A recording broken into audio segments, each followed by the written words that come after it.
Hello, hello, everybody. Welcome back. I am Toby Blake. This is my co host, Billy. Oh, yeah. Say hello to our friends, Billy. She's the sweetest. She's a good girl. Are you a good girl? And Bennett's over here. Bennett, you want to come say hi? You want to come say hi? Hi, Benny. Today we are on episode 46. I can't even believe it, but I can because we're awesome. Good job, us. I really am proud of myself for continuing to do this. It has not been an easy journey for me. I'm feeling extra good today because I put 3 carrots in my smoothie. 3 carrots, an organic banana with the peel, a ton of greens, prune juice, almond milk, turmeric, cinnamon, cayenne pepper, all the good stuff. And I swear this shake helps me feel so much better in my life. It helps my skin. Oh, and I got my hair dreaded. So I'm feeling like a new woman. That shit was painful. So painful. It was like 7.5 hours of my hair being pulled in different directions by different people. And it was like, I got micro dreads. So they were pulling like little hairs. And oh, it was like, I kept thinking, I think I would rather have another baby naturally than go through this again. That's how painful it was. There were 3 different times I like yelped out loud.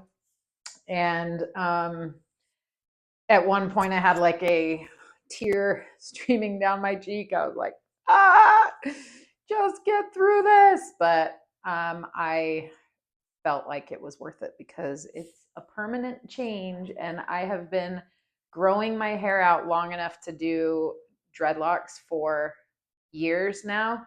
I shaved my head back in 2020, I believe, when my dear friend Tammy was going through her battle with cancer. Rest in peace, Tammy. We love you so much. And so we shaved our head together. And ever since then, it's been kind of a journey. And I grew out my hair long enough to just get dread extensions. So I had dread extensions for a while. Then I had like box braids for a while. And just kind of trying to get it to the point where it's long enough that I feel like it can just be dreaded without any level of extension. So that's what the goal's been, and I'm super duper grateful. Today, I wanted to talk about a few really difficult things. So I'm just going to go ahead and put a trigger warning out. This shirt is ridiculous. I'm going to have to put an undershirt on. I'm realizing I just got dressed and it is not working. But anyway, I wanted to talk about a few things that are difficult. So I wanted to talk about suicidal ideation, and I wanted to talk about the R word. And those things are very sensitive, very difficult things to talk about. But I've been reflecting a lot in the last 24 hours about my journey to getting to this place of channeling and going into other dimensions and learning from higher dimensional beings, and why I continue to gaslight myself, why I continue to doubt myself, why I have anxiety going into any session because I'm nervous that I won't be able to bring through the beings. All of these things are so pointless, and the anxiety is getting less and less as I learn to just surrender. And I watch as everything is so beautifully guided that it's hard to have anxiety. But after I have a session, I often feel very vulnerable, very like exposed. And I tend to doubt myself while I'm in the middle of channeling. And so, the people who have seen me channel are like, there is no way you could ever make that up. I see everything about you change when you're channeling, and I couldn't make this stuff up. I literally leave my body and then come back to my body, and I'm like, okay, I'm back, and I don't even know half the time what I've been channeling to the person. So it's not something I can really make up, and yet I still tend to gaslight myself. And so I've been pondering on where this all comes from, and I wanted to share a few really difficult things, three different aspects of my life that have been very vulnerable and difficult to overcome, that are really extremely private, that I very rarely talk about, but I am feeling called to talk about these three things today. So, trigger warning has been administered. I will keep it pretty light, but I do want to speak in a way that is real and true to me. So, the first thing I wanted to talk about is the screaming voices I had in my head growing up all the way up into early adulthood. I'm not sure when the voices started, but the reason that I never told anyone is because I always had this fear that I was crazy, and screaming voices in your head don't help that. So I was overachieving in high school. I was like the senior class president, the student body vice president, the president of so many clubs. I had straight A's. I was, my social life was extremely rich, and nobody knew that I was struggling with severe depression, severe anxiety, and extremely horrifying voices screaming in my head whenever it was quiet, whenever I was alone. I remember one specific time as a sophomore in high school in Ramstein, Germany, sitting at my kitchen table, working on my algebra homework, feeling really frustrated because my dyslexic brain, that I did not know was dyslexic, could not figure out the algebra. And the screaming started because I was home alone. And that's when it would happen, is when I was home alone or just in quiet in general. And so I think I busied myself a ton just so I didn't have to deal with the screaming. And I was sitting at the table sophomore year, and I could not get the screaming to stop. And I remember many times just trying to scream myself, just to try and like drown out the screaming that was going on in my head. Like, what the fuck was that? And where were these voices coming from? I still don't know. But it definitely helps me understand why I still struggle to feel like maybe I'm schizophrenic. Maybe there's something wrong with me. What is wrong with me that all of these things are happening to me? So that continued for a very long time. And I don't know when it stopped. I think my life just got so chaotic and so noisy that I really didn't have very many quiet moments. I had one child, then another child, then another child, then another child, then another child. And I was a stay-at-home mom, and it was a beyond full-time job. It was pure chaos, but in the most beautiful way. And I think I just really grew out of it eventually, but I do remember having small children and having it sneak in sometimes. So eventually I think my life just kind of worked it out. And now it's been years and years and years since I've had screaming in my head. But sometimes I just think back on that and how fucking torturous it was. And I remember sitting at that table screaming and also trying to pull out my own hair because I was just wanted some kind of relief from these absolutely horrifying screams that were happening in my head. Now, if anyone has any ideas on what that was, would love to know it. I did have a lot of trauma in my childhood, but one thing I'll talk about in a little while is how oftentimes we are living, well, I believe every time we're all living many different lives in many different dimensions. That's my belief. And that has been my experience that Jesus Kate has shown to me. And so I think a lot of times we can carry these things in. And even the belief that I'm psychotic could come from a parallel or past life where I was maybe burned at the stake for being a witch or for being close to the earth. You know, people used to be punished and burned for even just making a tea or talking to the animals. That these things were considered witchcraft and they were evil, and it was eradicated, and thousands and thousands and thousands of women, mostly passed away, died, were murdered because of their spiritual gifts. And so that definitely lives in me. I've experienced that and seen that, and I don't know if that's related to it or not, but I wouldn't be surprised. So the screaming in my head is one reason why I struggle to feel like I'm a raging psychopath with all these channeling experiences happening. But when I really pull back and look at it, it's just impossible that it is anything but good because of the fruit of all that is happening in my life. I am watching miracles happen, literally miracles. I consider them Jesus Christ level miracles that I'm seeing take place in my life.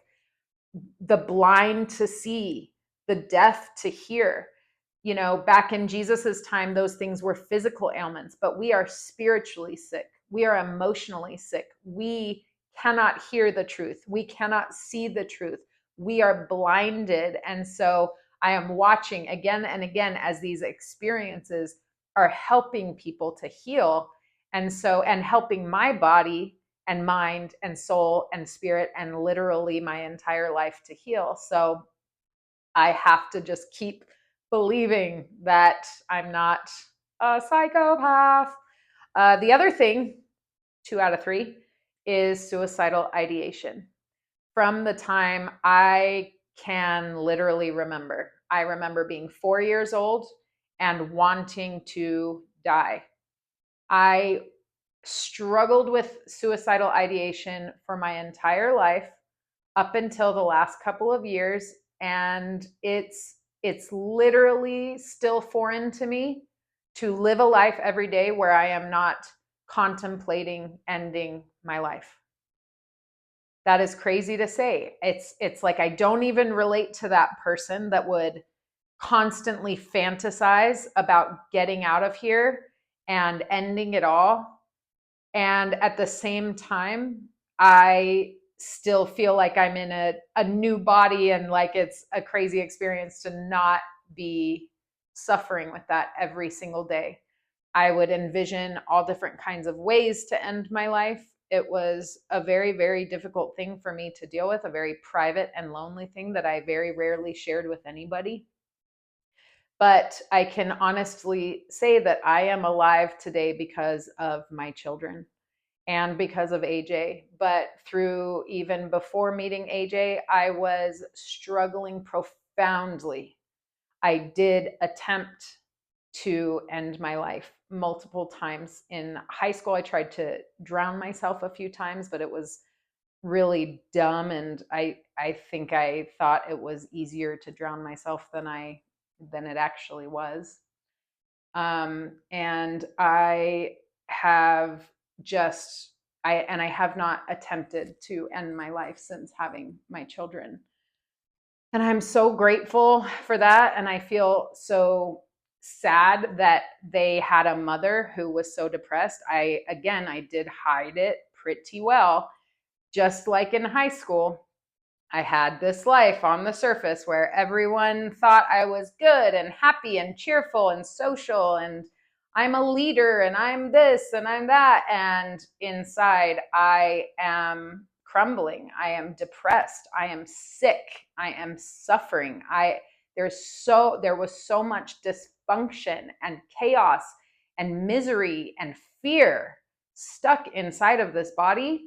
And my dear, dear friend Iggy recently sent me a video on Instagram, and I wish I would have watched it before I recorded this episode. Maybe I'll circle back to it after watching it again. but it was talking about when you have suicidal ideation, it's like your soul and your spirit are calling for some part of you that no longer serves you to die or to pass away. It might be a trauma. It might be a personality trait. It might be a relationship. There's something that your spirit, that the universe is calling for you to end in your life. The universe doesn't want you to end your whole life. It just wants you to put to rest old habits, old belief patterns, old ways of thinking that are no longer serving you, relationships, even the love that you have for yourself. If there's any level of self-loathing, which we mostly have, shame, these things, they need to be put to rest. Those are the things that need to be laid down to rest in their final resting place. And it can be transmuted into energy that can actually serve the universe and serve us. But I thought that was such a beautiful take on suicidal ideation, is like, let's dive into that. If you are struggling with that, let's dive in and see what it is that is needing your attention and wanting to be released and put to rest. And I, as I have done this work, have cleared and cleared and cleared and cried and cried and cried and screamed and punched pillows and just been through my own literal personal hell multiple times in multiple ways to just release all of that yuckiness that was stuck inside of me. And that yuckiness that's stuck inside of us is not our fault. It comes from external sources. We, in our truest being, are pure light, pure love, pure universal consciousness. We are made out of intelligence and beauty and light. And so we have to do the clearing work. So if you are struggling with suicidal ideation, if you're struggling with depression or anxiety or these things, even wanting to harm yourself, go deep into this urge or this desire and ask it, what is this? Where is this coming from? Tell yourself, I don't want to die, but I want to understand what part of me needs to die to receive my ultimate happiness, my ultimate level of health, because all of the experiences that we have in our lives are not meant to just stick inside of us. We are meant to release them and stay new and fresh and renewed. And so I thought that was really a great video about suicidal ideation. Maybe I'll link it in the video description. So I'm super duper grateful to not be wanting to end my life every day now. And I'm so grateful for the people in my life who have shown me so much love, who have shown me forgiveness and patience as I have tried so hard to get to a place where I am healthy and whole and can show up to help others get healthy and whole too. And so I'm super duper duper grateful. So yes, yes, yes. The other last thing, but again, that second thing is another reason why I'm like, maybe I am a psychopath, you know? It's just these little major big things that are a struggle to believe in myself when I have had so much struggle in my life, so much self-doubt. The other thing is that before I was even a teenager, it was like when I was a very small child and all the way up until I was married and sleeping next to somebody I felt safe with, I was terrified of the R word happening to me. I would lay in bed as a 5-year-old and be so terrified that someone was going to come in my bedroom and take advantage of me. I hid under my blanket every single night. I would sleep with like no airflow, completely under my blanket with my head, everything completely covered, and holding on to the blanket really tight. And that is how I would sleep all the way up until adulthood. And I never even asked myself, like, what is this or where does this come from? But it was almost like I was very familiar with that experience, even though it had not happened to me in this life.